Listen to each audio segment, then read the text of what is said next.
Halo guys, apa kabarnya nih?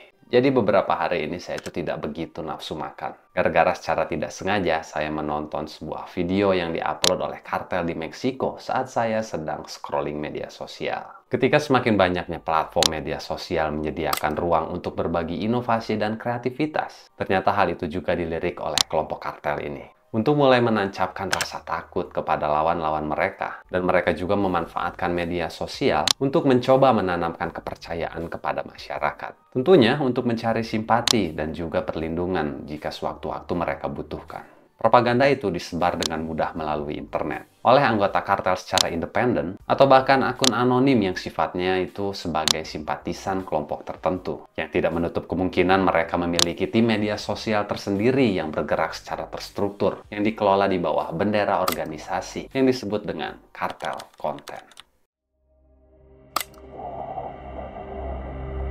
Menurut para pakar, cara-cara yang dilakukan oleh para kartel ini meniru bagaimana kelompok ini menyebarkan rasa takut melalui propaganda yang mereka sebar di internet. Tindakan itu dinilai sangat efektif dengan sedikit modifikasi pada level yang jauh dari kata pri kemanusiaan. Kelompok kartel menanamkan rasa takut itu yang tujuan utamanya adalah untuk menakuti lawan atau masyarakat yang menentang keberadaan mereka. Namun di luar perkiraan, dengan internet, tujuan dari konten mereka justru sampai meluas ke berbagai penjuru di dunia. Yang mana secara tidak langsung, hal ini menurunkan kepercayaan publik internasional terhadap Meksiko. Dan orang-orang mulai mengenali propaganda gaya mereka dengan sebutan narkomantas.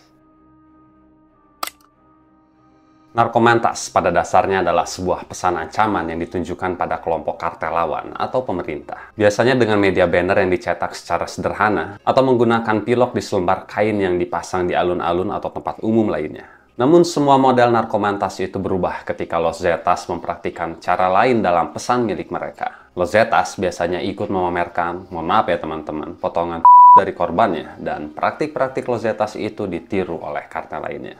Sehingga menimbulkan peningkatan skala kekerasan pada titik yang cukup mengkhawatirkan, terutama di Meksiko.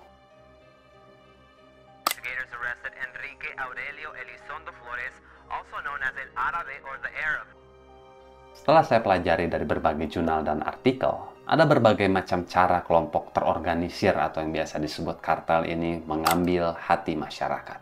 Salah satunya adalah dengan cara memberikan perlindungan kepada masyarakat. Ketika suatu wilayah yang telah berhasil mereka kuasai, maka akan secara otomatis mereka akan melindungi wilayah tersebut beserta para penduduknya. Jadi mereka juga menghimbau kepada masyarakat untuk melaporkan apa saja kepada pihak kartel penguasa jika ada gangguan keamanan atau ancaman dari pihak kartel lain. Namun biasanya masyarakat itu dibebankan biaya pajak yang tinggi. Bahkan jatuhnya itu seperti pemerasan, terutama untuk para pengusaha. Bukan hanya itu nih guys, mereka juga menyasar berbagai bidang bisnis di wilayah kekuasaannya dengan melakukan praktik monopoli pasar. Contoh nih guys ya, yang terbaru adalah bagaimana mereka dengan memaksa kepada 5.000 masyarakat di daerah Michoacán, Meksiko yang berada di bawah kekuasaan mereka untuk menggunakan wifi yang mereka sediakan dengan harga kontrak yang cukup mahal per bulannya, tetapi dengan kualitas yang buruk.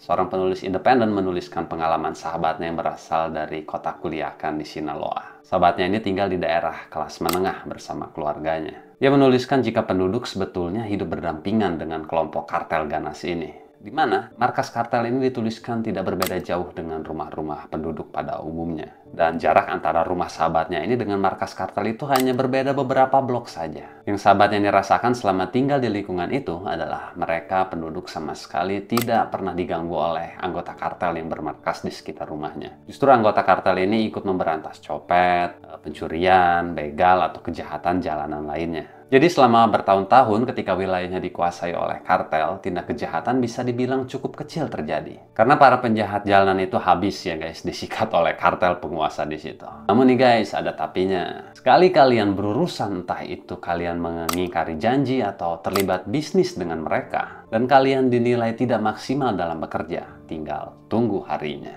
Sebetulnya nih guys ya, beberapa penulis juga menceritakan hal senada jika kartel itu jarang mengganggu penduduk yang dalam tanda kutip tidak memiliki urusan bisnis dengan mereka.